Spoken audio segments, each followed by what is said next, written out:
Tinapay mula sa langit. A daily morning devotion with CRC family.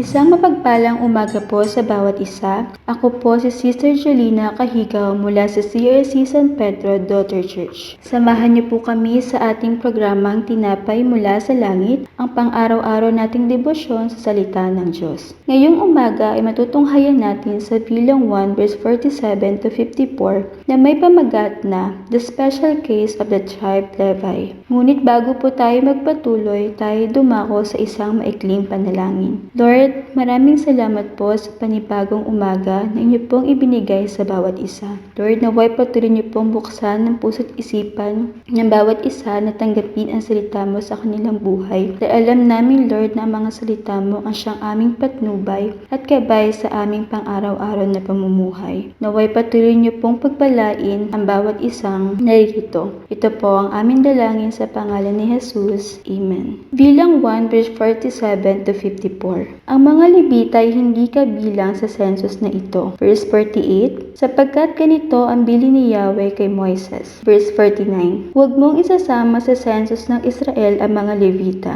Verse 50, sa kanila mo ibibigay ang tungkulin ng paglilingkod sa toldang tipanan. Itatayo nila ang kanilang mga tolda sa paligid ng toldang tipanan at sila ang bubuhat nito pati ang mga kasangkapan nito. Verse 51, kung kailangan tanggalin ang mga tabernakulo, sila ang magtatanggal, at kung kailangang itayong muli, sila rin ang magtatayo. At sino mang lumapit sa tabernakulo liban sa kanila ay dapat patayin. Verse 52, ang mga lipin ng Israel ay magtatayo ng kanya-kanyang tolda sa ilalim ng kani-kanilang watawat. Verse 53, ang mga Levita naman ay magtatayo ng kanilang mga tolda sa paligid ng toldang tipanan para walang ibang makalapit dito. Sapagkat kapag may ibang lumapit dito, siyak napaparusahan ko ang buong Israel. Ang mga Levita nga ang mangangalaga sa toldang tipanan. Verse 54, ang lahat ng mga utos na ito ni Yahweh ay sinunod ng mga Israelita. Kahit na mga Levita, isa sa 12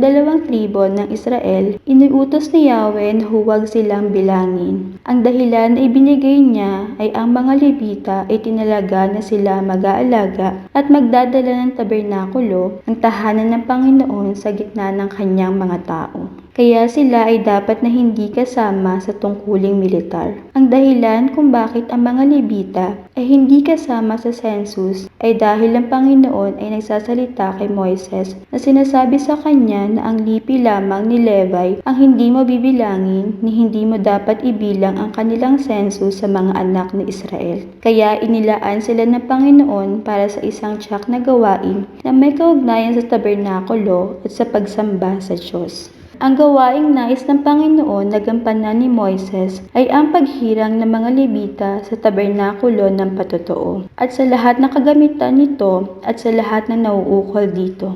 Ang tabernakulo ay tinatawag na tabernakulo ng patotoo. Inatasan sila ng Panginoon na dalhin ang tabernakulo at lahat ng kagamitan nito, at sila ang mag-aalaga dito. Ang kanilang gawain ay dalhin ang lahat ng bahagi ng tabernakulo at lahat ng kasangkapan, kagamitan, at iba pang mga bagay na nauugnay sa tabernakulo. Hindi lamang iyon, inuutos ng Panginoon na sila ay magkampo rin sa palibot ng tabernakulo. Ito ay upang i-insulate ang tabernakulo mula sa paglapit o paghipon namang hindi otorisadong gawin iyon. Ang 12 tribong nakikipaglaban ay magkakampo ng tatlo-tatlo na pumapalibot sa tabernakulo, at ang mga Levita ay dapat magkampo sa pagitan ng mga tribong nakikipaglaban sa tabernakulo bilang isang buffer sa pagitan ng mga tribong nakikipaglaban sa tabernakulo. Ang buffer na ito ay para sa proteksyon ng mga tribong nakikipaglaban. Gaya na makikita sa talata 51, ang kahihinatnan ng isang hindi Levita na lumalapit sa tabernakulo ay maaaring patayin. Ang lahat ng gawaing ito sa pag-oorganisa ng kampo ng mga Israelita ay ginawa ng mga anak ni Israel. Ginawa nila ang gawain ayon sa lahat ng iniutos ng Panginoon kay Moises. Ang mga Israelita ay lubhang masunurin sa Panginoon tungkol sa pagiging organisado. Ayon ng Panginoon, ang kanyang pinagtipan ng mga tao ay gumanap bilang isang di-organisadong grupo. Nais niya na sila ay maayos dahil si Jesus ay Diyos ng kaayusan.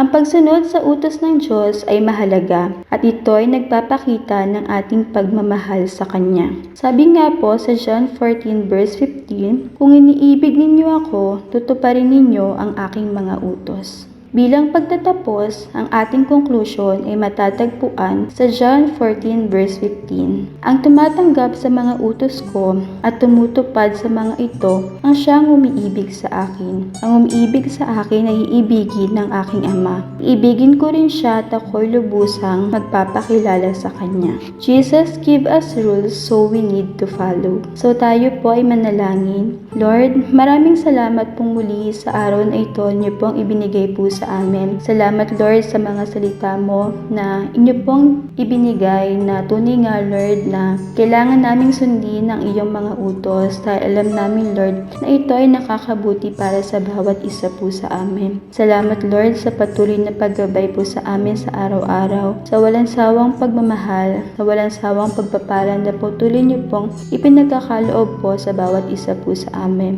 Lord, naway patuloy niyo pong bigyan ng kapayapaan ng bawat isa. Alisin niyo po sa kanilang sakit at karamdaman at naway kami po ay magpatuloy sa aming nasimulan dahil alam namin Lord na ang lahat ng ito ay may kabuluhan dahil alam namin Lord na marireceive namin ang isang malaking pagpapala na nagmumula po sa inyo. Lord, muli maraming salamat po sa araw na ito. Ito po ang aming dalangin sa pangalan ni Jesus. Amen. Maraming salamat po sa inyong pakikibahagi sa ating programa. Lagi po nating pagnilayin ang salita ng Diyos mula sa ating mga puso dahil lubos sa magiging kaunawaan natin dito. Muli po ninyo kaming samahan bukas sa pagninilay ng kanyang mga salita dito sa programang Tinapay Mula sa Langit. Malaya po ninyong i-share ang video na ito upang kayo rin po ay maging pagpapala sa iba. Pagpalain po tayong lahat ng ating Panginoon at magandang umaga pong muli sa bawat isa.